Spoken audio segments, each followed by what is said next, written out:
네, 안녕하세요. 성공 취업의 시작 잡정보센터의 김승재입니다. 안녕하세요. 박송혜입니다. 자, 이제 11월이 시작이 됐습니다. 네. 벌써 11월 1일이 됐는데요. 2017년 어제도 저희가 말씀드렸습니다만 이제 딱 2달밖에 남지 않았다. 네. 시간은 정말 유수 같다. 그런 생각 다시 한번 하게 되네요. 예. 그러니까요. 2017년 올 한 해 들어서면서 뭐 그렇죠. 하고 싶은 것도 많았는데 많은 거를 계획했는데. 많은 것을 계획했는데 한게 사실 없네요. 지킨 거는 많지 않은 것 같아요. 어떠세요 좀? 뭐 항상 그러잖아요. 다이어트도 계획하고 네. 뭐 악기를 하나 해보겠다, 맞아요. 뭐 언어를 배워보겠다 했지만 안간힘을 써보곤 있지만 크게 뭐 달라진 건 없다. 매년 비슷한 것도 또 재밌어요. 목표들이 항상. 그래서 12월 말고 네. 제가 볼 때는 한 1년이 한 15개월 정도면은 좋지 네. 않을까.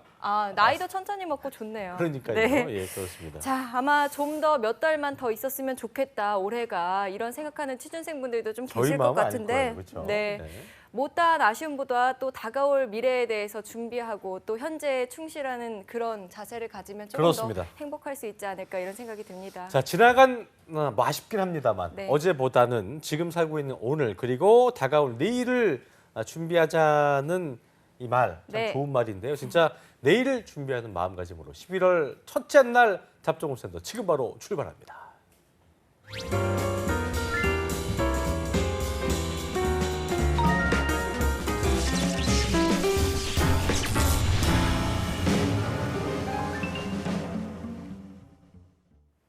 네, 2017년 하반기 공채, 가을은 아직 끝이 나지 않았습니다. 네, 맞습니다. 마지막까지 후회 없는 도전 그리고 만족스러운 결과를 위해서 최고의 컨설턴트들이 놓쳐서는 안 될 공채들 짚어드리고 있습니다. 네, 잡정센터 가을 특집이죠. 가을의 전설 시즌2 오늘도 함께하겠습니다.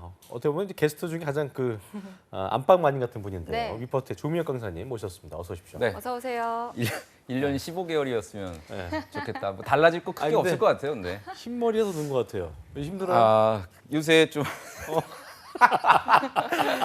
약간 머리를 넘기고 우리 있는데. 엄마가 되게 싫어하는 거 알아요? 왜요?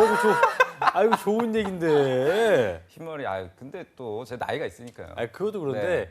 그럼 늘었어요? 제 얘기는 이제 좀 힘들어진 게 아니냐 이 얘기를 하는 거죠. 물어보는 요새 많이 거죠. 힘들죠. 비유적으로. 예. 그러니까 이게 면접 시즌이 다가오니까 학생들만큼 저희 또 강사분들이 예민한 것 같아요.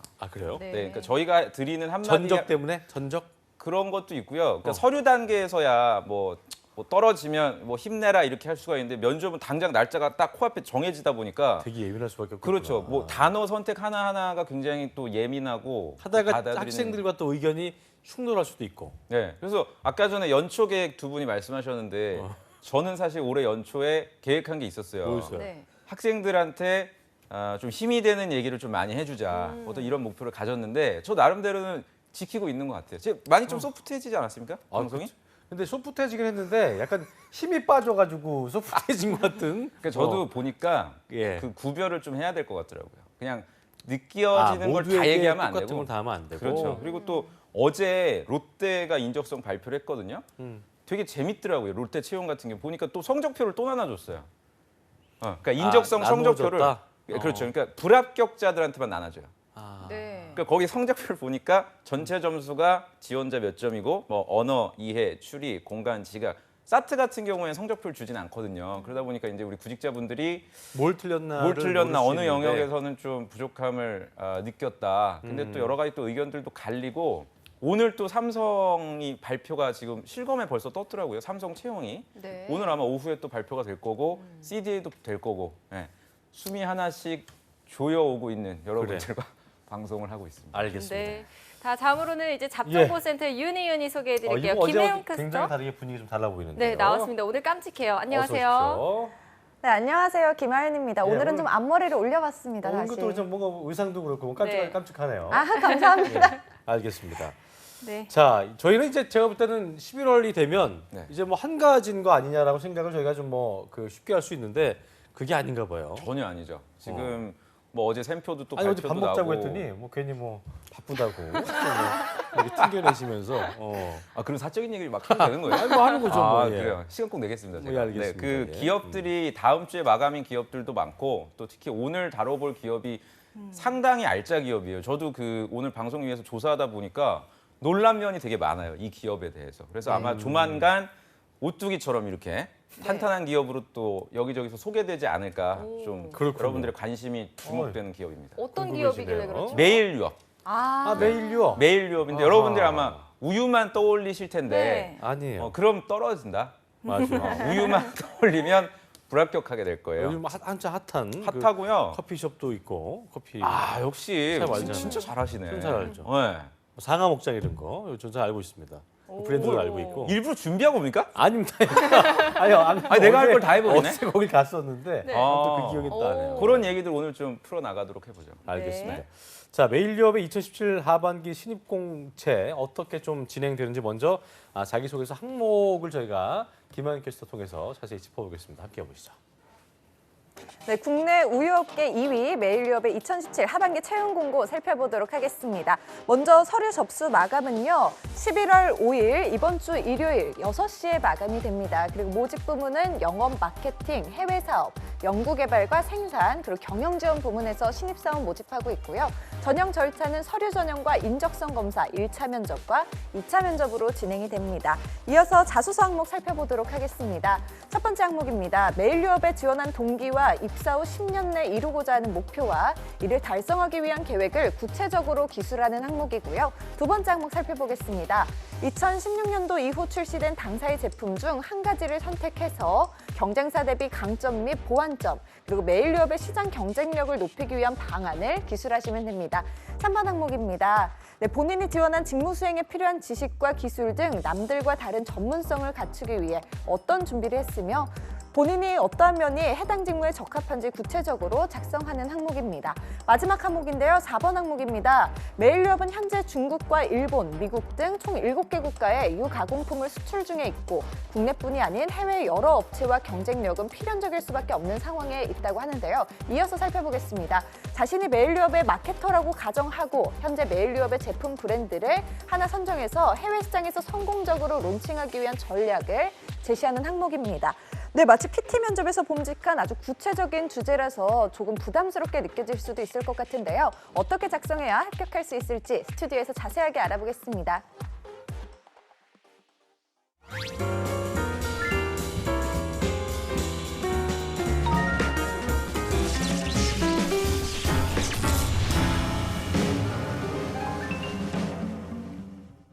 자, 메일유업의 하반기 이 신입사원 공채 관련돼서 저희가 김하연 캐스터로부터 자세히 들어봤습니다. 네. 저희가 뭐 우유 하면 항상 어릴 때부터도 뭐 학교에서 우유 나오고 그러니까 네. 항상 생각하는 게 뭐 서울우유, 맞아요. 뭐 메일우유, 남양우유 네. 이렇게 이 정도로 좀 떠올릴 수 있는데 일단 메일유업이 아까 얘기하신 대로 서울우유 다음으로 사이즈가 크군요. 규모가. 그러니까 사실은 서울 우유만큼 커요. 그러니까 그래요? 둘이 거의 아. 차이가 사실 안 나고 그 서울 우유 이제 공식 명은 월등한 서울 우유. 1위가 아니고 아니에요. 오. 네, 그러니까 뭐 다른 그러니까 이제 삼성, LG 같은 그런 현격한 관계가 아니라 아주 많이 추격을 했고 제가 올해 보니까 메일유업이 더 매출 규모는 클 것으로 지금 전망이 되고 있거든요. 되게 의외네요. 네. 그러니까 서울우유 이제 협동조합 같은 경우에는 37년에 그 회사가 생겼으니까 연역으로는 굉장히 오래됐고. 그렇죠. 업력은 그러니까 아까 장난 전에 김승재 아나운서께서도 말씀하셨는데 저도 옛날 생각나네요. 그 학교에서 항상 급식 네. 그 들고 우유 초록색 초록색이요. 탐본이어가지고 리본짜리. 우유 비린내 나는데 네. 가갖고 이제 네. 막 24개씩 타오고 막 이렇게 통 이걸 들고. 왜 호응하시죠? 그 본인도 네. 저희 세대예요? 저도 저희도 먹었는데요. 아, 김하연 그렇군요. 캐스터 우유 안 먹었어요 학교에서? 먹었어요. 예, 우리 이렇게 김하연 캐스터도 먹었대요. 이렇게 연통 다 난로에 같이. 저 먹지 마세요. 아, 저는 그래요. 굉장히 또 어리게 봐서. 연통 난로에다가 이렇게 그렇죠. 올려놓고 먹기도 하고. 난로요? 우리 다 연통 난로 몰라요? 그거 연통 난로? 거기에다 이제 올려놓고 데워 먹고 그랬었는데. 그만큼 서울우유의 인지도가 오래됐기 때문에 그냥 소비자들은 아마도 서울우유가 경쟁력이 훨씬 높지 않나라는 생각이 들지만 그렇죠. 그 2013년도였나요? 그때 우유 파동도 뭐 있었고 얼마 전에 또 계란 문제도 터지고 그래서 바로 직격탄을 맞았던 우유 업체들이 많은데 그렇죠. 메일유업 같은 경우에는 미리 이제 중국 쪽에도 진출을 해서 크게 영향을 그 받지를 않았어요. 그러니까 사드의 영향도. 사드의 영향도 지금 받지를 않은 상태고 이야. 여기 사장님이 그 여성분이세요. 김선희 대표님이라고. 그렇죠. 여기도 이제 오너 경영은 아닌데 굉장히 투명하게 또 지금 공격적으로 그 경영을 하고 계시기 때문에 신입사원들의 그야말로 역량에 대한 기대도 크고요. 여러분들이 정말 자소서라든지 지금 어렵기 때문에 고민한 흔적들을 많이 보여주신다면 얼마든지 그렇죠. 해볼 만하다. 굉장한 알짜배기 회사라는 걸 저희가 네. 일단 시작부터 확인할 수가 있었습니다. 예. 네, 메일유업이 올해 보니까 신입 채용을 거의 전 부분에서 진행을 하고 있어요. 이번에 그렇죠. 좀 많이 뽑을 생각인 걸까요? 많이 뽑죠. 많이 뽑기 때문에 오늘 방송에 저희가 다루게 된 거고요. 두 자리겠죠? 두 자리? 두 자리죠. 두 예. 자리 채용을 하고 당연히 이제 영업이나 이쪽 마케팅 분야에서 채용을 많이 할 거고 아까 말씀드린 대로 지금 우유 시장 자체가 이게 여러분들이 이제 아마 자소서 쓸 때도 참고를 하셔야 되는데 결국에는 우유나 그 아이들이 먹는 이유식이나 이런 쪽의 매출 규모가 커요. 근데 우리나라는 OECD 국가 안에서도 그 저출산 그 문제가 가장 대두되고 있잖아요. 그래서 시장 자체가 지금 침체돼 있어서 그 인구가 많은 지역, 그러니까 해외 지역 안에서도 인구가 좀 많고 또는 그 실버계층, 노인분들이 구매력이 왕성한 그런 지역으로 아까 전에 이제 김한현 캐스터도 읽어줬지만 미국 지역이나 이제 이런 국가들이 그럴 거란 말이에요. 그러니까 국가 선정이라든지 시장을 여러분들이 정하실 때 이런 경영 환경을 명확하게 이해를 좀 해주신다면 자소서 500자를 쓰는데 크게 문제가 없을 것 같고 그러다 보니까 고품질의 우유를 만들어내기 위한 연구개발 그 지원자들도 상당히 필요한 시점이다. 이렇게 좀 요약할 수가 있겠죠. 그래요. 네. 영업과 마케팅은 같이 묶는 거예요? 이게 보통 따로 하잖아요. 같다고 보시면 돼요. 그 직무 소개에 잘 나와 있거든요. 그 메일유업 직무 소개 자료에 아마 여러분들 홈페이지에 들어가 보시면 영업 직무하고 마케팅 직무가 크게 차이가 없다는 걸 여러분들이 지금 영상에도 나오고 있는데 아실 거고요. 특히 지금 문제 자체가 자소서 항목 2번, 4번 자체가 마케팅에 대한 질문이에요. 브랜드 하나를 정하고 해외 시장에는 어떻게 진출을 시킬 거냐 또는 보완점에 대해서는 어떻게 또 경쟁력을 갖출 거냐. 그렇다 보니까 모든 지원자들이 이런 제품군에 대한 영업 마케팅적인 능력은 반드시 보유하고 있어야 된다. 여기서 저희가 라고 생각을 떠올릴 해야 수 될 있는 것 같아요. 거는 네. 국내 해외 시장을 집중한다는 건 그만큼 국내 시장이 많이 포화가 돼 있고 실제로 저희가 마트 가봐도 이제 우유 브랜드가 너무 많아가지고 그리고 특히나 대형 마트에서 나오는 PB 우유 같은 거 이런 것들 굉장히 가격 대비 성능이 좋아서 맞아요. 아마도 이런 회사들 중에서는 이제 위협이 될 거예요. 그런 그렇죠. 부분도. 그래서 저는 그 서두에 말씀드렸는데 우유를 여러분들이 만약에 그 제품으로 선정을 해서 자소서를 쓰신다면 어려울 거예요. 정말 어렵고 많은 고민을 해야 그렇죠. 다른 지원자와 차별화가 될 거예요. 맞아요. 그러니까 아까 앞서도 말씀드렸는데 그 커피 전문점하고 또 외식 브랜드도 가지고 있어요. 그렇습니다. 얘기해도 되나요? 그 예. 폴바셋도 어떻게 보면 그렇죠. 지금 100호점을 돌파를 했더라고요. 대단하죠. 그만큼 네. 2009년도에 오픈을 했을 때는 과연 그 우유 회사가 그런 고급 그 브랜드를 잘 경영할 수 있을까라는 우려도 있었는데 엄청납니다. 계속해서 예, 이 고속 주변에만 성장을 서너 개 있는데 네. 폴바셋이 스타벅스하고 거의 뭐 더 비싸다 비슷한 그러더라고요. 가격에. 스타벅스보다 그렇죠. 더 가격이. 예, 그런데도 불구하고 예. 꽉 들어차 있고. 그러니까 그런 고급화 전략을 잘 썼다는 평가가 지금 두드러지고 제 개인적으로 또 좋아하는 그 외식 크리스탈 그 게이트. 뭐죠? 예, 게이트. 예. 거기 같은 경우에도 딤섬 딤섬이 파는 거. 네, 딤섬이 그래. 많이 있어요. 그러니까 근데 그런 옆에 있어요. 예. 외식 아주 신났어요. 그러니까 이런 먹는 거에 대해서 우리 김승기 아나운서는 바뀌고 있어요. 같이 저도 봐요. 폴바셋 꼭 어디 제이드가 있는지. 붙어 있어서 아주 뭐 딱 좋은 아주 코스입니다. 미소가 예, 아주 굳이 제가 여기 왜 나왔나 싶을 정도의 전문가. 아니, 예, 무엇이 다 알고 중요한지 예, 먹고 살자고 하는 건데요. 그러니까 예. 그 우유 외적인 그 포트폴리오에 대해서 한번 고민을 적어도 우리 방송 보시는 분들은 해주신다면 네. 서류 통과 그렇게 어렵지 않다라고 말씀 좀 드리고 싶습니다. 그러게요. 네. 알겠습니다. 자, 지원자들이 자소서 작성하기 전에 그러면 이거는 꼭 살펴봐라 하는 게 있을까요? 그래서 반드시 채용 네. 그 홈페이지에 나와 있는 직무 소개 그리고 그 단순히 직무 소개만 나와 있는 게 아니라 입사한 선배들의 그 뭡니까 하루 일과라든지 직무 영상들이 나와 있어요. 그래서 그 영상들을 저는 꼭 참고해 보시길 바라고요. 근데 여기서 주의하실 거는 제가 이제 이렇게 말씀드리면 많은 분들이 이제 들어가서 확인을 하실 거란 말이에요. 그러니까 거기 나와 있는 표현이나 내용들을 그대로 작성하지 마시고 네. 그 내용들에 대해서 내가 고민한 부분들을 써주세요. 뭐 예를 들어서 1번 항목에 입사 지원 동기를 쓸 때도 뭐 어떤 선배 사원이 인터뷰했던 이러이러한 내용과 이러이러해서 이렇게 해서 이렇게 해서 이렇게 해서 이렇더라라고 그냥 300잘 써버리면 결국 여러분들의 얘기는 할 수가 없게 돼요. 그러니까 그 구성이나 비율을 잘 정리를 하셔서 접근해 주시길 바랍니다.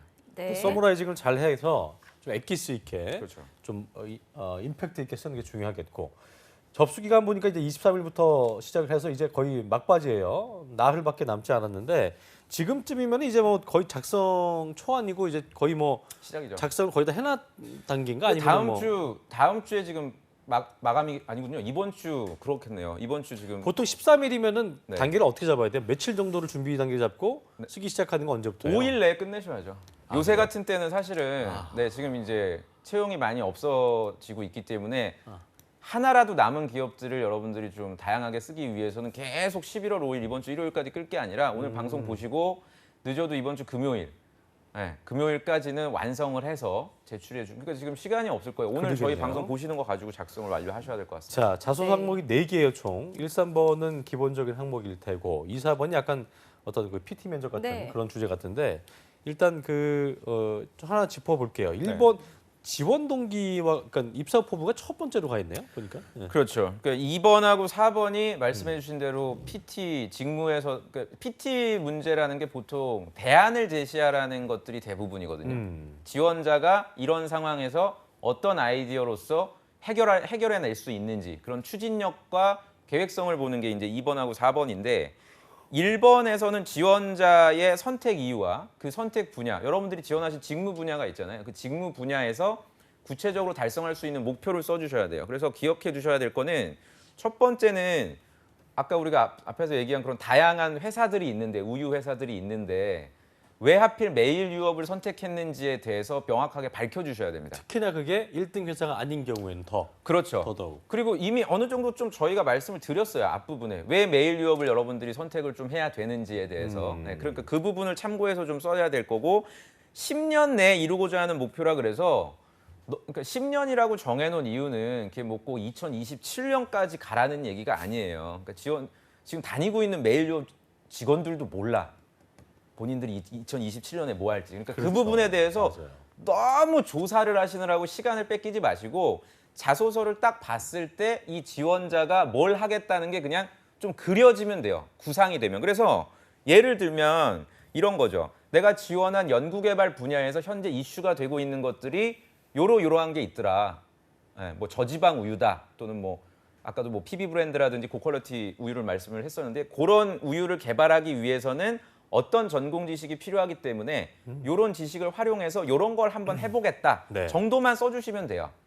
그러니까 정리를 하면은 다른 회사가 아닌 어떻게 알겠어요. 그렇죠. 메일 유업이어야 되는 이유에 대해서 명확하게 밝혀주시되 뭐 1등이니까 또는 뭐 회사가 브랜드 인지도가 높으니까 정말 손발이 오그라드는 그런 얘기 하지 마시기 바랍니다. 뭐 집 앞에서 가까우니까 뭐 배달해 주니까 뭐 이런 얘기 하지 소비자 관점에서의 얘기는 여러분들이 절대 하시면 안 된다. 기억해 그래요. 주시기 바랍니다. 애정을 보인답시고 소비자 관점에서 한다면은 낭패를 볼 수 있다. 네. 기억하시고요. 네, 알겠습니다. 그런데요, 예. 제가 글자 수를 보니까 500자예요, 대안이. 그래요. 많지 않아. 네, 예. 많지 않아서 쓰기 더 어렵진 않을까요? 500자가 맞아요. 500자가 오히려 학생들은 더 근데 이것도 그런 이거 게 다 써야 되죠, 이거는 거의 꼭 채워야 되지. 천자면은 선생님 너무 많다 그러고 500 자는 800자면 선생님 애매하다 그러고요. 네. 500자는 500자는 적다. 도대체 몇 자를 줘야 되냐? 네, 그러니까 500자 안에서 쓰라는 이유가 분명히 있거든요. 다시 말씀드리지만 1번은 여러분들의 경험이 궁금한 항목이 아니에요. 그러니까 절대 내 경험을 기반으로 쓰면 안 되겠죠. 온전히 회사를 선택한 이유와 나의 고민과 생각, 기업 조사를 했던 부분을 바탕으로 해서 쓰신다면 불필요한 내용이 없어질 테고 500자 안에 충분히 활용할 수 있다. 이렇게 좀 말씀을 드릴게요. 알겠습니다. 자, 1번부터 차례로 좀 자세히 짚어볼게요. 지원 동기와 입사 포부. 보통 이제 입사 포부 같은 경우 아까도 제가 말씀드렸습니다만 뭐 한 4번 정도에 가는 경우가 많이 있는데 일단 이걸 어떻게 실현할 건지를 묻고 있는데 일단 아까 말씀하신 대로 왜 이 회사에 온 특히나 경쟁사들이 있는 상황에서 왜 꼭 이 회사였는지를 밝히는 게 중요하겠네요. 네, 그렇죠. 그러니까 그거를 참고를 하실 때 그 가장 좋은 방법은 뭐 이것도 어떻게 보면 요령일 수 있는데 신년사를 좀 인용하시는 것도 좋아요. 신년사. 네, 네. 기업 대표님이 말씀하시는 항상 기업들이 강조하는데 그 신년사 있나요? 이 회사도? 아나운서국이나 뭐 이런 그렇죠, 연합뉴스에서 그렇죠. 뭐 한국체육방송 있을 예, 텐데 1월에 하죠, 예. 대표님들이 항상 많이 쓰시는 단어들이 달달한 단어가 없어요. 저도 포스코에 있을 때 신년사 이런 거 이제 생중계로 하거든요. 도전적인 단어가 많죠. 그렇죠. 특히 많이 등장하는 단어가 위기. 그러니까 위기라는 단어를 그러니까 회사가 흑자를 기록해도 위기래. 대표님들은 뭐 잘 나가도 위기. 히딩크 정신이야. 그렇죠. 아직도 그만큼 배고프구나. 계속 배가 고파. 그렇죠. 네. 그만큼 헝그리하고 뭔가 더 도약하기 위한 그런 그렇죠. 것들을 강조하는 부분들이 분명히 있어요. 그러니까 그게 어떤 내용인지를 아까 말씀드린 그런 대표 김선희 뭐 사장님의 신년사라든지 최근의 인터뷰 내용 이분이 지금 사장님이 되신 지가 얼마 안 되더라고요. 올해 아마 초에 되신 걸로 제가 확인을 했는데 그만큼 드라이브를 굉장히 강력하게 걸고 여러 가지 다양한 사업들을 공격적으로 하고 있을 거니까 한번 조사를 해보신다면 도움이 될 겁니다. 알겠습니다. 네. 자, 2번 항목 좀 살펴볼게요. 예. 2번은 뭔가 숙제, 과제 내는 느낌이에요. 레포트 같은데 메일협의 제품 중 한 가지를 선택해서 경쟁사 대비 강점과 보완점 그리고 이건 경쟁력을 높이기 위한 방안을 기술하는 겁니다. 마케팅 팀에서 하고 싶은 거를 이제 이 시키는 게 아닌가. 많은 고민이 좀 필요할 것 좋은 같아요. 아이디어가 많이 나올 것 같은데. 그러니까 여기서 이제 중요한 건 여러분들 포인트가 두 개니까요. 일단 첫 번째는 작년 이후입니다. 작년 이후에 그러니까 찾아주셔야 돼요. 이거는. 그러니까 기존부터 판매하고 있었던 뭐 상하 목장이 언제부터 제가 팔렸는지 모르겠는데 저도 꽤 가끔 됐어요, 그렇죠. 그건요. 그러니까 그런 제품 얘기하면 안 돼요. 그렇네. 예. 아니면 뭐였더라? 제가 찾아보니까 바나나는 원래 하얗다. 그것도 꽤 뭐 됐어요. 그것도 있고 그러니까 그런 예전에 이미 출시됐던 제가 다 알고 있네요 제품을. 어찌다 공부 보니까 많이 하고 뭐 나오셨네. 그러니까 예전에 출시됐던 제품을 절대 언급하지 마시고 최근에 출시가 됐기 때문에 분명 그 점유율이 그렇게 높지가 않을 거란 말이에요. 네. 그러니까 아마 마케터들도 지금 고민하고 있는 부분이겠죠. 자, 그러니까 두 번째는 강점하고 보완점인데 강점보다도 보완점에 대해서 여러분들이 초점을 두고 기술을 해 주셔야 뒤에 시장 경쟁력을 높이기 위한 방안으로 이끌어낼 수가 있겠죠. 이해가 되시죠? 자, 그래서 정리를 하면은 2016년도 이후에 출시됐던 제품을 한 두세 개 정도 여러분들이 한번 언급을 해주시고요. 자소서에. 그중에서도 가장 보완점이나 뭔가 위기 상황에 있는 제품에 대해서 내가 직무 관련돼서 이런 식으로 한번 경쟁력을 높이기 위한 아이디어를 제시한다라고 마무리를 하시면 될 것 같아요. 그러니까 다시 말해서 여기 보시면 이제 그 시장 경쟁력을 높인다고 하니까 우리가 아니 나는 그러면은 연구개발 지원자고 품질 지원자고 뭐 인사 쪽 지원자고 뭐 마케팅이랑 관련이 없는 지원자인데 나는 어떻게 해야 되느냐라고 생각하시는데 그렇게 생각을 하지 마시고요. 결국엔 회사가 잘 되게 하기 위한 본인의 어떤 직무 관련된 역할로서 써 주신다면 분명 차별화되게 접근을 하실 수가 있으니까요. 너무 나는 이과인데 어떻게 접근하느냐 이렇게 오해를 하지 않으시면 좋을 것 같아요. 알겠습니다. 자, 그러니까 근데 그런 게 강점이나 보완점 이거 적을 때 저번에도 얘기하셨습니다만 특히나 보완점 얘기할 때는 약점을 얘기하기 때문에 비판도 너무 많이 했다가 이게 또 투마치한 경우에는 그렇죠. 안 그러니까 좋을 수 좋은 있다, 지적이죠. 그렇죠? 그러니까 네. 보완점을 쓰실 때 내가 그냥 주관적으로 느꼈던 보완점을 쓰시면 안 되고요. 객관적으로 뭐 신문 이게 기사라든지 문제라고 나오는 경우에 그렇죠. 이런 게 지금 최근에 아까 전에 말씀드린 그런 해외 시장으로 진출을 하려고 하는데 사드 타격 때문에 어느 지역에선 급감했다더라 또는 뭐 그 저출산으로 인해서 수요가 감소해서 실제로 이 제품에 대해서는 영업이익이 손실이 있다라는 어떤 명확한 결과값이 있을 거예요. 그러면 뭐 읽는 사람도 충분히 공감할 수 있고 주제하는 내용이니까 다시 한번 강조드리지만 제발 여러분들이 어떤 주관적인 생각으로 쓰지 마시기 바랍니다. 그리고 또 저희가 이제 현장에 가서 인터뷰를 많이 해보라고 하니까 학생들이 현장 가서 물어보는 경우들도 많이 하더라고요. 고객을 상대로. 근데 그것도 여러분들이 모수값이 많으면 상관이 없는데 그냥 한 두세 명한테 여쭤봤더니 뭐 우유를 뭐 선택하지 않는 이유가 뭐 어떻다더라. 그래서 내가 시장 경쟁 이렇게 가시면은 되게 불쾌해해요. 읽는 사람은. 네. 그걸 뭐 우리가 모르냐? 뭐 이렇게 되거든요. 그러니까 절대 그 지금 얼마 남지 않은 기간에 설문조사라든지 인터뷰하는 거는 여러분들이 좀 리스크가 크기 때문에 그럴 수 있겠네요. 유념해서 진행해 주시길 바랍니다. 네. 근데 아까도 말씀을 해주셨지만 이 부분이 영업이나 마케팅 직무가 아니면 좀 쓰기가 어려울 것 같긴 하거든요. 그렇죠. 조금 네. 더 자세하게 이게 좀 작성 팁 좀 그러니까 알려주시겠어요? 이런 거죠. 제품을 한 가지를 여러분들이 선택을 할 때 뭐 예를 들면 이런 거예요. 품질 직무를 내가 지원한다. 그럼 네. 공장이 한 7, 8군데가 있거든요. 그럼 A라는 제품을 생산해내는 뭐 B 공장에서 실제로 A 공장의 제품의 품질을 높이기 위해서는 지금 뭐 공장도 나오고 있지만 A 품질을 높이기 위해서는 이런 공정 단계에서 효율성을 높여야 된다. 또는 뭔가를 줄여야 된다. 더 맛있게 뭘 만들기 위해서는 어떤 제품 뭐 구매를 더 많이 해야 된다. 이런 식으로 특정해서 접근을 하시면 돼요. 지역으로 접근을 하시든지 아니면 제품으로 여러분들이 접근을 하시든지 절대 회사 전체로 여러분들이 접근을 하지 마시기 바랍니다.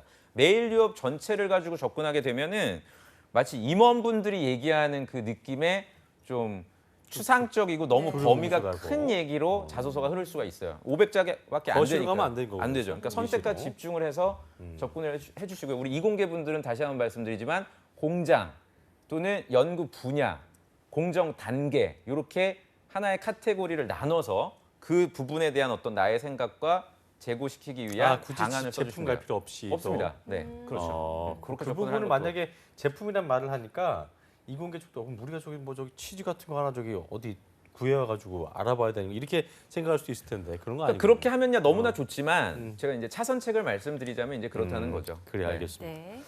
자, 3번 항목은요. 직무 역량과 직무 적합성을 물어보는 질문인데요.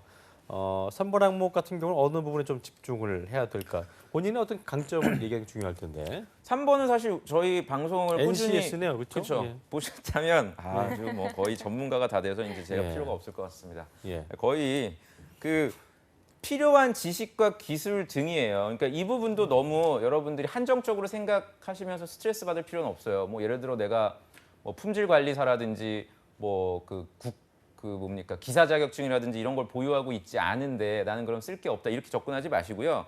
중요한 거는 전문성을 갖추기 위한 거니까 먼저 직무에서 여러분들이 업무를 수행하는데 필요로 하는 능력이 무엇인지를 찾아주세요.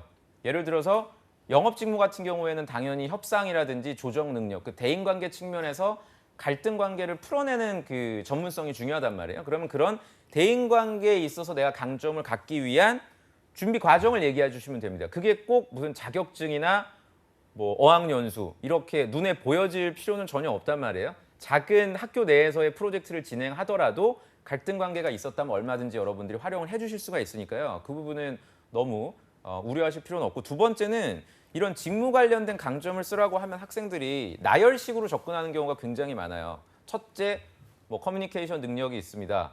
어쩌고 저쩌고 어쩌고 해서 제가 다 해결했습니다. 둘째, 고객 중심 마인드도 있습니다. 갑자기 고객이 뭐 이렇게 환불해줘. 그런데 처음엔 기분이 나빴지만 환불해줬더니 내일 또 왔어요. 끝. 그냥 이렇게 써요. 그러니까 첫 번째 의사소통 능력이랑 두 번째 고객 서비스 마인드가 왜 중요한지에 대해서는 전혀 기술을 안 하고요.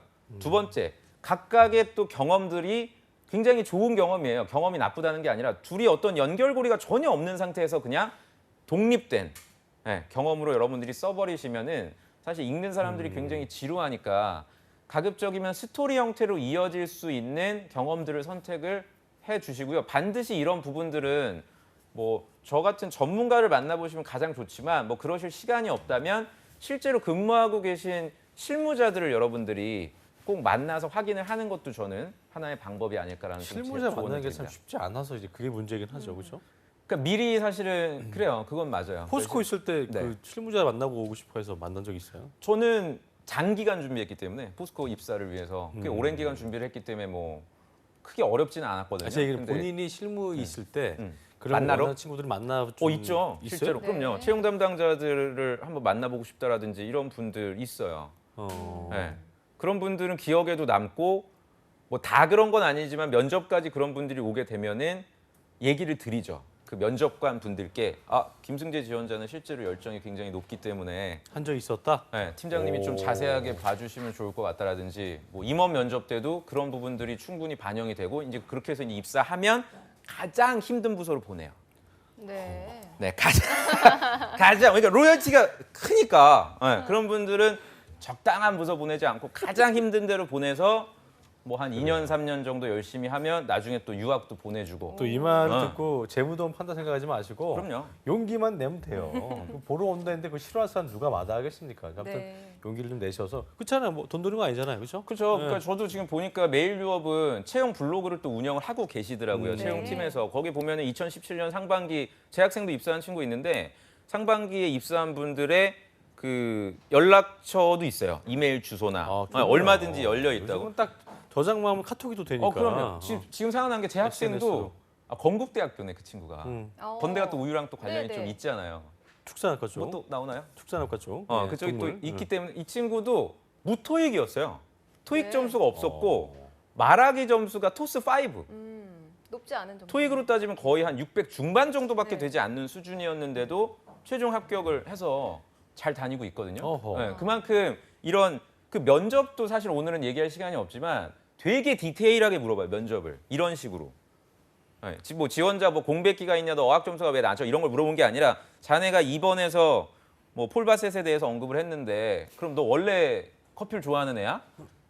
왜 폴바셋을 좋아해? 다른 프랜차이즈 더 뭐가 좋은데. 다른데? 그러니까 이렇게 디테일하게 파고드는 면접이기 때문에 그런 스펙이 좋지 않더라도 여러분들이 충분히 고민만 하신다면 네. 예. 뭐 샘표라든지 이런 외식 업계들은 굉장히 선호한다. 이렇게 좀 네. 정리를 할 수 있을 것 참 같아요. 물어봐주면 대답 잘할 수 있는데 말이죠. 아, 그래 먹는 거. 자, 네. 아, 3번 그렇게 알아봤고요. 네. 예. 4번에서 아마 회사의 그런 성향이 좀 드러나는 것 같아요. 자신이 마케터라고 가정을 하고 메일유업 제품 한 가지를 선택해서 해외 시장에서 성공적으로 런칭할 수 있는 전략을 생각해봐라 했는데 그렇습니다. 만만하게 본 친구들은 그냥 받다가 꺼버릴 수도 있을 것 같아요. 그러니까 어려워서. 제가 볼 땐 가장 큰 변별력이 아마 이 4번이 아닐까라는 생각이 들고 네. 혹시나 저희 방송을 지금 토요일 날 보고 계시거나 일요일 제출해야 되는 새벽에 보신다면 4번이라도 먼저 빨리 쓰시고요. 깜짝 놀랐어요, 지금 새벽에 보다가. 4번을 먼저 여러분들이 공략을 해 주시는 게 좋을 것 같고요. 일단 두 가지를 제가 빨리 말씀드릴게요. 첫 번째는 기사를 보다 보면은 그 동남아 쪽이 그 출산율이 높잖아요. 그렇기 때문에 동남아 시장을 타겟으로 하고 있다는 얘기가 분명 있어요. 근데 그거를 옳다쿠나 하고 바로 동남아를 쓰면 안 돼요. 왜냐하면 그 뒤에 기사를 보니까 아직까지는 검토 단계이지 이거를 실현시키기 위한 구체적인 방안은 회사가 생각하고 하지 않고 있다라고 나오거든요. 자, 무슨 말이냐면 시간이 없다 그래서 그냥 이렇게 구글링에서 나오는 그 지역을 무조건 쓰시면 안 돼요. 회사가 정말 그 지역을 전략적인 지역으로 결정을 했는지를 확인을 하셔야 돼요. 중국은 사드 문제 뭐 엊그제 얼마 전에 뭐 풀리긴 했지만 그래도 중국은 사드 문제가 있던 없던 메일유업은 계속해서 전략 지역으로 생각을 해왔거든요. 네. 그러니까 전통적인 지역이에요. 그러니까 여러분들이 중국 관련된 뭐 학교 출신이라든지 또는 뭐 HSK 점수가 높아서 이쪽 관련된 강점이 있는 분들은 반드시 중국 지역을 쓰셔야 되고요.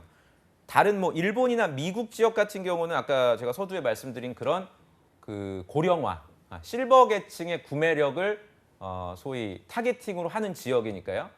다른 소위 유럽 지역들도 아마 여러분들이 생각을 충분히 저는 할 수 있다고 판단이 돼요. 그리고 두 번째는 그럼 내가 지역을 정했다면 두 번째 또 중요한 건 뭐냐? 그 내가 할 수 있는 역할을 저는 여러분들이 써주시길 바랍니다. 그러니까 회사가 하는 역할을 쓰시면 안 되고요. 그 지역에서 내가 할 수 있는 본인의 직무 관련된 역할을 쓰셔야 돼요. 여기서 이제 여러분들이 들으시면 2번하고 좀 헷갈릴 수가 있는데 방향은 맞아요. 다만 2번 같은 경우에는 국내에 여러분들이 한정해서 써주시기를 저는 추천을 드리고 4번은 명확하게 앞에 이제 나와 있죠. 네. 여러 업체와의 경쟁이 지금 필연적이다. 뭐 네슬레라든지 이런 거의 전 세계 1위인 그 뭡니까 우유 업체들이 있거든요. 이런 업체들과 글로벌적으로 경쟁하기 위한 지원자의 어떤 아이디어를 보고자 한 거니까 2번은 국내 쪽에 한정된 여러분들의 역할, 그리고 4번은 명확하게 회사가 전략적으로 생각하고 있는 지역에 여러분들의 직무 역할을 써주신다면 500자 내에 충분히 정리가 가능하지 않을까라는 생각이 그런데 듭니다. 좀 궁금한 게요. 4번에 자신이 마케터라고 가정하라고 아예 나와 있잖아요. 그렇죠. 그러면 좀 더 이거는 회사 측면으로 크게 접근해야 되는 게 아닌가 이 그러니까 이제 생각이 마케터라는 게 뭐 우리가 경영학에서 배웠던 뭐 광고를 만들고 뭐 전략을 짜고 이런 멋있는 일들도 있는데 그렇지 않은 마케터의 역할들도 있어요. 실제로 법인에 나가 있는 마케터는 채용을 담당하기도 하고요. 품질 관련된 이슈가 터지면 고객의 클레임을 대응하기도 해요. 그러니까 마케팅이라는 이 단어에 여러분들이 너무 귀속되고 한정돼서 생각하실 필요는 전혀 없다. 그 저도 단어의 마케팅에 정의에만 있었지만 한번 되지 마다 매몰되지 제 옆에 마다. 있었던 그 마케터 같은 경우에는 기술 영업을 담당했는데 그분은 부산대학교 신소재공학과였어요. 네. 그러니까 전공이 이공계여도 고객의 클레임을 빨리빨리 뭐 저 같은 사람은 문과기 때문에 대응을 못한단 말이에요. 빨리빨리. 그런 기술계 엔지니어가 마케터 활동을 하는 경우도 있었단 말이에요. 그러니까 여러분들이 마케터라는 단어에 너무 그렇게 위축될 필요는 없을 것 같습니다. 네, 그래, 알겠습니다. 알겠습니다. 자, 마지막으로 이제 예. 지원하는 학생들에게 메일 유업 지원자 신의 한 수 알려주시죠. 네. 4번, 2번, 1번, 3번 순으로 4, 2, 1. 1번, 3번 순으로 여러분들이 우선순위를 두고 작성을 해주시기 바랍니다. 그렇다고 해서 3번이 절대 안 중요한 건 아닌데 메일 유업 질문 굉장히 많이 받았거든요. 제가 지난주부터 자소서 작성이 굉장히 어렵다 보니까. 어때요? 그 지금 적는 것들이 저희 적는- 방송을 제가 보라고 했어요. 어때요? 방송에서 제가 공개를 하겠다. 특히나 가장 많았던 질문이 4번이었어요. 네. 네, 그리고 아까 박송희 아나운서도 잘 지적해 주신 본인의 직무가 마케터가 아닌데 그럼 나는 어떻게 해야 되냐. 이제 이런 질문에 대해서 오늘 저희가 속 시원하게 다뤘으니까 아까 하나 방송을 한번 궁금했던 게 보면서, 네, 시장 궁금하죠. 확장성이 작든 크든 그 나라에서 내가 할 수 있는 강점이라고 했었는데 결과적으로 뭐 뻔한 얘기지만 그 동남아라면 그 나라의 어떤 언어를 좀 잘한다든가 이런 것도 사실 굉장한 강점이 언어를 되겠네요. 잘한다 그러면은 되게 잘해야 되니까요. 그게 그냥 자격증 네이티브 몇 정도의 그렇죠. 중 그러니까 네이티브 언어를 정도의. 잘한다는 걸 그럼 3번에서 입증을 해주셔야 돼요. 그렇죠? 직무를 수행하기 위해서 내가 그러겠네요, 강점이. 중국에서 뭐 한 20년 있었고, 어. 예, 그럼 뭐 아무나 데리고 와도 난 다 소통할 수 있고, 그냥 뭐 어줍지 않게 무슨 어디 통 번역 그 한 뭐 3번 했다. 이거 또 이런 아니고. 거 가지고는 여러분들 경쟁력이라고 좀 보기가 함부로 어려우니까 명함내면 그 안 된다. 부분은 네, 조심하셔야 그래요, 될 것 같습니다. 알겠습니다. 네. 자, 지금까지 위포트의 조민혁 강사님과 함께 매일 유업 공채 전형 자세히 짚어왔습니다. 고맙습니다. 네. 고맙습니다. 네, 잡장센터 1부는 여기서 마치겠고요. 잠시 후 2부에서는요. 전국 각지의 생생한 채용 소식 김한희 캐스터와 함께 알아보는 시간이죠. 네, 또- 일자리 방방곡곡이 준비되어 있고요. 아이고. 네, 그리고 TV 취업 상담소도 준비되어 있습니다. 어디서 마시고요. 채널. 고정.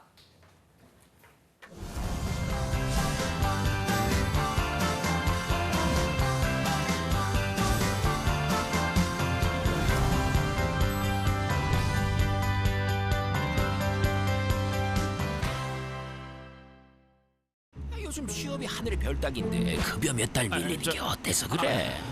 주휴수당? 난 옛날에 그런 거 안 받고 일했는데 난 그런 거 몰라. 일 못하면 돈 안 주고 자라는 게 당연한 거 아니야? 근로계약서 안 쓰면 퇴직금 안 줘도 돼. 이렇게 임금을 고의적으로 안 주고 버티는 사장님들. 이건 웹툰의 가상 스토리가 아닙니다. 아시죠? 고의적 임금 체불은 처벌받을 수도 있다는 거. 사업주와 근로자 서로가 신뢰받는 임금 체불 없는 사회. 모두가 바라는 내일입니다. 체불 말고 지불! 평창을 당신에게. 여러분이 꿈꾸는 평창은 무엇인가요? 아름다운 점프? 국민 모두 각자가 대한민국이었으면 좋겠습니다. 모두가 빛나는 시간. 하나된 열정, 평창 화이팅! 파이팅! 와우! 하나된 대한민국. 기대하세요. 평창 2018. 당신은 능력자입니다. 손가락만 까딱하면 누군가를 울릴 수도 아프게 할 수도 있습니다. 하지만 당신은 누군가를 기쁘게 할 수도 행복하게 할 수도 있습니다.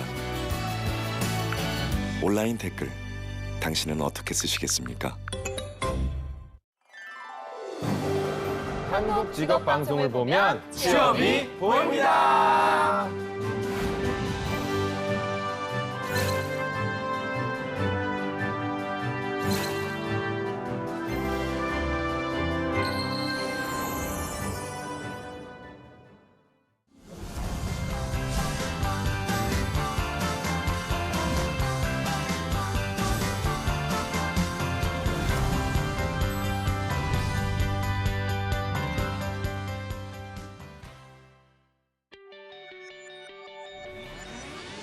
네, 잡장센터 2부의 문을 활짝 열었습니다. 2부에서는요, 저희가 취업 때문에 힘들어하고 있는 취업 준비생들의 어떤 고민을 확 풀어주는 시간이죠. 네. TV 취업 상담소 시간이 준비되어 있고요. 네, 또 전국 각지의 생생한 채용 정보 소식 알아봅니다. 일자리 방방곡곡 준비되어 있는데요. 먼저 만나보시죠. 함께 보시죠.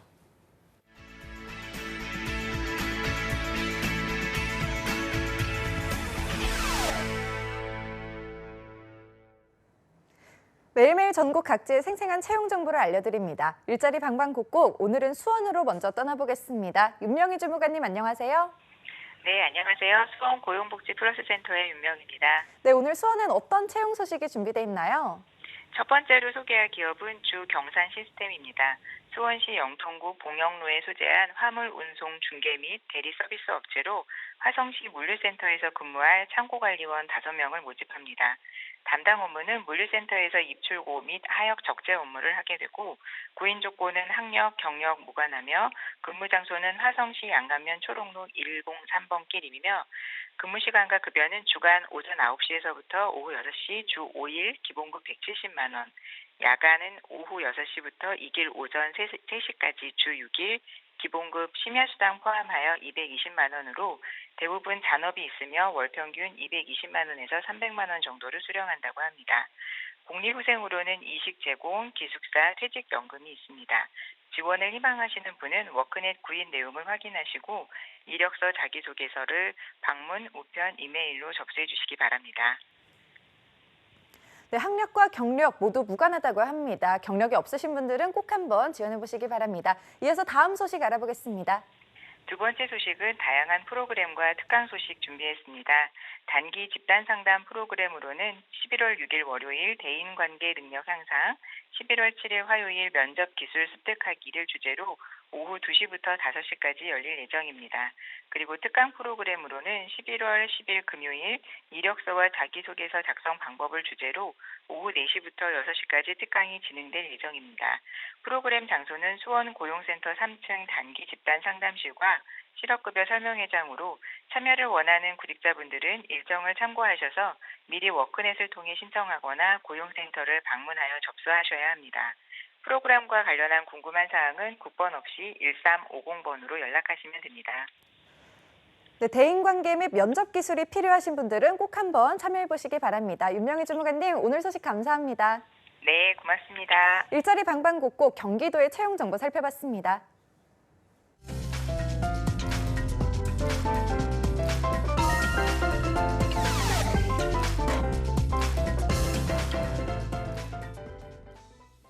나 수요일 이번 시간은 네이버 취업대학교 카페 취업준비생들이 올려주신 궁금증 속 시원하게 해결해드리는 시간이죠. TV 취업 상담소 시간입니다. 네. 자, 오늘은 베러유 취업앤커리어 컨설팅의 송진원 컨설턴트와 함께 자세히 알아보겠습니다. 어서 오십시오. 네, 안녕하세요. 반갑습니다. 예. 네.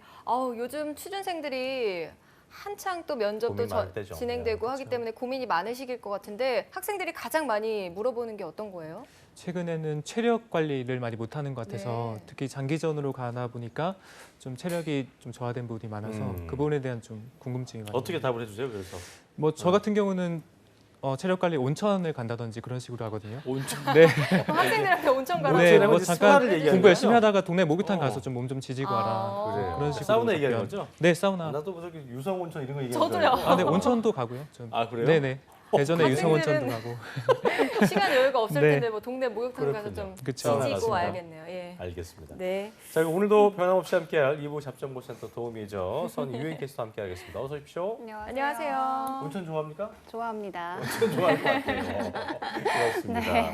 건강 관리 보통 어떻게 해요? 지금 힘들 때? 저요? 네. 저는 뒤에 산이 있어서 산 타는군요. 네, 산을 탑니다. 역시 운동 잘하시는 분이어서 그래요, 알겠습니다. 산 탑니다. 네, 건강 관리가 잘 안 잘 될 해야 때 돼요. 조금씩 네. 여유를 갖고 좀 뭐 온천과 온천 산 타기 하면 좋을 것 같습니다. 예. 자, 그럼 먼저 오늘 사연 들어가기 전에요. 이 TV 취업 상담소 고민 어떻게 다는지 유엔 예. 캐스터가 알려드리겠습니다. 네, 한국직업방송 잡정보센터에서는요, 네이버 카페 취업대학교에서 댓글을 받고 있습니다. 매주 취업에 꼭 맞는 주제로 댓글을 받고 있으니까요, 꼭 참여하셔서 취준생 여러분들의 고민과 모든 궁금증을 속 시원히 해결하고 풀어가시길 바랍니다. 네이버 카페 취업대학교 이벤트 게시판에 댓글 참여해주신 분께는요, 방송 마지막에 한 분을 추첨해서 별다방 아메리카노의 행운도 드리니까요, 끝까지 함께해 주시기 바랍니다. 네, 자 저희가 지난주에 하반기 공채 서류 광탈 이유에 대한 진단으로 댓글을 좀 받아봤는데요.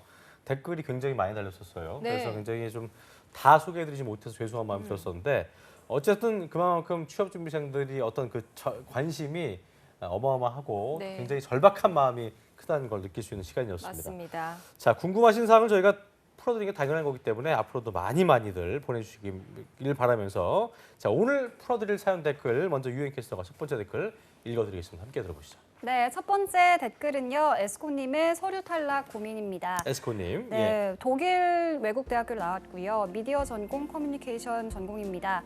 4.0 만점에 3.0, 그리고 한국사는 1급, 토익은 850점이고요. 비영리 단체 인턴 4개월 했습니다. 나이는 30입니다. 공기업과 은행권, 방송국을 넣고 있는데 자소서와 나이 때문에 떨어지는 걸까요? 라고 댓글 남겨주셨습니다. 그래요. 우리 PD가 뭐 있었더니 독일에서 왜 왔냐고 이러고 있는데 어쨌든 외국 대학교도 독일에서 나왔고 커뮤니케이션 전공이니까 뭔가 나쁘지 않은 건 느낌이고요. 일단 독일에서 대학을 마치 유학하네요. 네, 예. 맞아요. 뭔가 준비를 그래도 이것저것 한 것 같은데 그러니까요. 사업 분야가 뭐 방송국에서 은행권까지 좀 다양하게 보고 있는 것 같아요. 문제가 좀 어떤 부분에 있다고 보세요? 네, 요즘에는 사실 다 어렵다 보니까 한 산업군만 지원하는 지원자는 거진 없어요. 네. 근데 이분이 지금 문제가 되는 거는 네. 조금 취업에서도 특수한 산업 분야가 있습니다. 그 분야만 준비해야 되는 산업군. 네. 그게 예시를 들자면 정확하게 이 세 군데, 공기업, 은행권, 금융권, 방송국입니다. 네. 그래서 이분은 조금 선택과 집중이 필요하신 것 같아요. 문제가 좀 있어 보이네요. 그래 그럼 뭐 어디로 해야 될 것 같아요? 네. 네, 이분은 일단은 뭐 커뮤니케이션 미디어 전공하셨기 때문에 방송국은 좀 하셔야 되지 않을까 싶기도 한데 그렇다면 조금 더, 방송 같은 네. 경우가 이제 뭐 KBS는 공기업이어서 성격이 좀 다를 테고 네. 다른 방송 그러니까 방송사별로 성격이 좀 다르기 때문에 이 부분도 좀 파악이 필요하겠네요, 그죠? 그렇죠. 뭐 크게 어쨌든 공영방송과 민영방송이 있는데 그렇죠. 조금 준비 방향이 다를 것 같습니다. 근데 음. 최근에 공영방송, 뭐 KBS라든지 MBC의 경우에는 그 파업 사태 때문에 최근에 MBC 같은 경우는 4년 동안의 채용이 없었어요. 신입사원 예. 채용은. KBS도 한 1년 정도가 없었고 그래서 블라인드 채용을 도입할지 안 할지도 사실 지금 의문이에요. 그래서 그전 사례를 바탕으로 좀 봐야 되는데 그전을 보자면 자기소개서, 뭐 이력서, 그다음에 면접 준비 이런 거에 더해서 특히나 이 공영방송에서 보고 있는 것들은 이 필기시험을 봅니다. 그래서 필기시험에서는 논술이나 작문 또는 뭐 방송학 개론 이런 것들을 좀 보고 있고요. 이에 따라서 JTBC라든지 SBS도 비슷하게 필기시험을 좀 도입을 하고 있는 상황입니다. 예. 그다음에 뭐 민영방송을 보자면 뭐 대표적으로 가고 싶어 하시는 분들 많은 곳이 뭐 CJ ENM 같은 경우는 대기업 그룹이다 보니까 보통 예. 방송사처럼 필기시험을 뭐 강요하진 않고 그렇게 하진 않고 대기업 프로세스에 기반해서 조금 PD 같은 경우는 오디션으로 면접을 본다든지 그런 식으로 면접이 조금 특화되어 있다고 보시면 좋을 것 같네요. 그렇군요. 네. 말씀하신 대로 여러 산업군으로 지원자들이 지원을 하긴 하지만 이 공기업이나 은행권, 방송국은 집중해서 준비를 해야 되기 때문에 우선은 한 가지를 선택하는 게 가장 중요할 것 같고요. 그쵸, 만약에 그렇습니다. 방송국을 지원한다고 해도 직무가 다양하잖아요. 뭐 네네. PD를 지원하실 건지 작가를 하실 건지 모르기 때문에 조금 애매한 것 같긴 그래서 한데 이분이 지금 네. 전공이 커뮤니케이션이라서 이 부분은 방송국은 다 지원 가능하세요. 그리고 실질적으로 뭐 제가 아까 말씀드렸다시피 공영방송, 민영방송 나누긴 했지만 다 지원하셔야 됩니다. 그 지금은 뭐 본인이 공영에 맞다고 해서 공영만 할 수는 천박천박 게 없고 아니고 방송 네네. 관련된 건 다 지원해라. 다 지원하셔야 네. 됩니다. 이렇게 할 수 있겠고요. 자, 은행권을 만약에 네. 지원한다면 어떤 부분을 좀 조언을 해주시고 지금 이분이 만약 지금처럼 방송국과 은행권을 같이 준비한다고 한다면 네. 은행에서 요구하는 역량이랑 방송국에서 요구하는 역량도 좀 다르겠죠, 확실히. 공기업도 좀 다를 것이고. 그래서 뭐 전반적으로는 다 준비하신다면 좀 힘들게 공부하셔야 될 것 같긴 한데 저희가 뭐 팁을 드리자면은 일단은 공기업에서는 과거 중심적으로 많이 질문들이 나와요. 자기소개서 또는 이력서, 면접에도 과거에 뭔가 목표를 성취해봤던 경험이 있는지 아니면 과거에 뭔가 협력해봤던 경험이 있는지 그래서 과거를 명확하게 좀 준비해 주시는 게 좋을 것 같고 다만 지금 은행 같은 경우는 금융권 같은 경우는 지금 화두가 핀테크 또는 뭐 디지털 역량 이런 것들 많이 물어보거든요. 즉 미래 관련해서 질문을 많이 물어보고 있어요. 어떤 미래 역량 갖추고 있는지. 그래서 금융권에는 미래 중심적, 공기업에는 과거 중심적으로 좀 공부하시면 좋을 것 같네요. 그렇군요. 자, 단도직입적으로 저희가 이제 뭐 그 탈스펙이 일단 블라인드 채용이 올 이 문재인 정부의 또 화두이기 때문에 네. 실제적으로 예전엔 이제 물 건너서 공부하고 이제 뭐 상당히 좀 스펙이 됐었습니다만 해외대에서 졸업한 게 이제 스펙으로 어떤 이렇게 먹히는 시대는 좀 많이 좀 쇠퇴하지 않았나? 그렇죠. 생각이 드는데 어떻습니까? 맞습니다. 네. 지금 사실은 저 뭐 취업 컨설팅도 하고 있지만 오시는 분들의 한 반 정도는 해외대 분들이세요. 그래요? 그러니까 기대 수준이 워낙 높고 본인들은 합격을 당연히 할 줄 알았는데 서류에서 문전박대 당한 경우가 너무 많아요 지금. 그래서 저는 어이상실한 상황이군요. 네, 굉장히. 그렇습니다. 지금 거진 멘붕을 해가지고 오는 상황인데 저는 뭐 크게 한 3가지 정도 이유가 있다고 생각이 들어요. 네. 첫 번째는 영어입니다. 영어. 예전에 한 20년 전만 해도 우리나라 기업은 사업의 범위가 국내에 한정돼 있었죠. 그래서 해외에 대한 스터디가 좀 많이 부족했어요. 근데 해외에 대한 스터디를 하려면 언어부터 해야겠죠.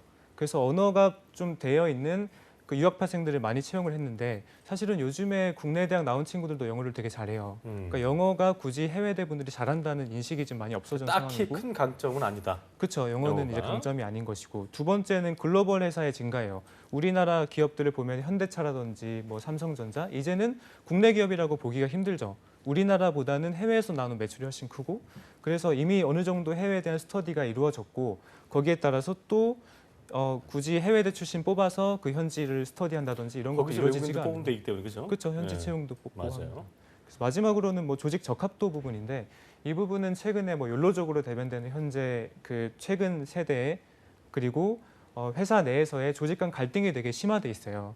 그래서 그거의 하나의 문제점이 뭐 해외대 분들이라고 또 보기도 합니다. 왜냐하면 자유분방한 사고라든지 조금 개인 중심적 사고들 이런 것들이 좀 충돌이 잦아지면서 해외대 분들은 조직 적응력이 좀 떨어지지 않나 이런 것 때문에 약간 또 감점 먹고 들어가는 것도 있고. 그러니까 진짜 뭐 여기 써 있지만 아이비리그 정도 나온 거 아니면 해외대는 큰 강점이 없다 이렇게 좀 정리를 하면 되지 않을까 싶은 생각이 들어요.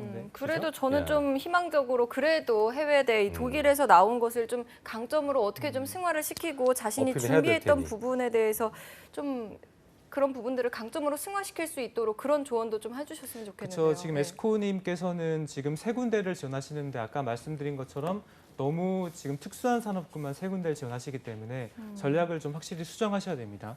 그래서 제가 방향성을 좀 알려드리면 먼저 대기업, 중견기업의 홍보, 마케팅 부분도 지원 같이 병행하시고 왜냐하면 지금 이분이 나이가 30살이세요. 더 이상 늦춰지기 좀 힘들어요. 그래서 그 부분 같이 병행하시면서 특수한 3군데, 공기업 또는 금융권, 방송국 지원하시는 것 중에 한 군데만 집중적으로 준비하시는 게 좋습니다. 왜냐하면 그 분야만 지금 2, 3년째 공부하시는 분도 엄청 많으세요. 선택과 집중해야 된다. 이렇게 네, 정리를 맞습니다. 해보겠습니다. 네. 자, 시간이 많지 않아서 두 번째 댓글 바로 읽어보죠. 유인 캐스터. 예. 닉네임 하하늘님의 댓글입니다. 서울 4년제 건축공학 복수 전공했습니다. 주전공은 자연계열이고요. 4.5 만점에 3.96, 토익은 775, 토스는 레벨 6입니다.